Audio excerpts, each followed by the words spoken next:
Tired of dealing with annoying flies, fruit flies, and gnats in your home? The Zevo Flying Insect Trap is your ultimate solution. Don't wait.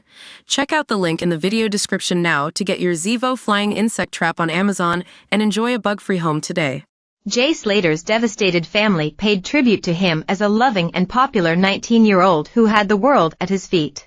They told how Jay was devoted to his family and friends, would always dance at events, and had taken his mom to see Bob Marley film One Love before his tragic disappearance. His mom Debbie Duncan and brother Zach, 24, told how they took comfort from the hundreds who attended his funeral on August 10th to celebrate his tragically short life.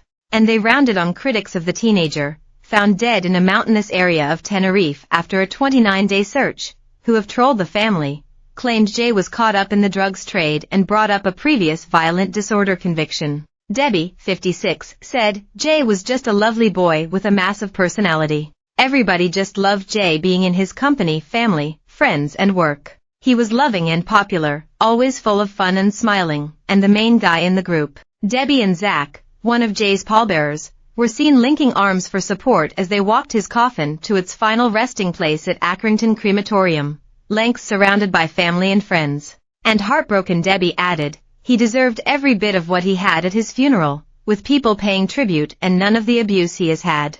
I am still trying to process everything, really, and it's hard to explain how I feel." Jay was 19 with the world at his feet. He was coming back to a good job and was about to take his driving test. He was a normal lad. The anguish of Debbie and Zach, and Jay's dad, Warren Slater, 58, has been heightened by vicious attacks by trolls and online smears. After apprentice bricklayer Jay went missing on June 17, wild online stories swirled, including that he had stolen a £12,000 watch from a gangster or fallen foul of a drug cartel on Tenerife. But Debbie said the claims are nothing more than callous rumors. She said, "He would never have been involved in anything like that. He had only been in Tenerife 3 days, and was at a festival with friends which had wristbands, security, and an itinerary. I've no idea where these drug stories have come from, and the stuff about him stealing a watch is nonsense. The people saying stuff about him didn't know Jay, and they don't know us.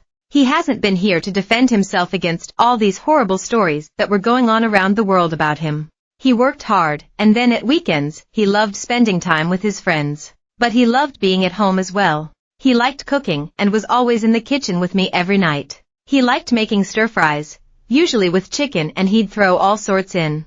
He always had to buy fresh veg and fresh baby sweet corn and fresh peppers.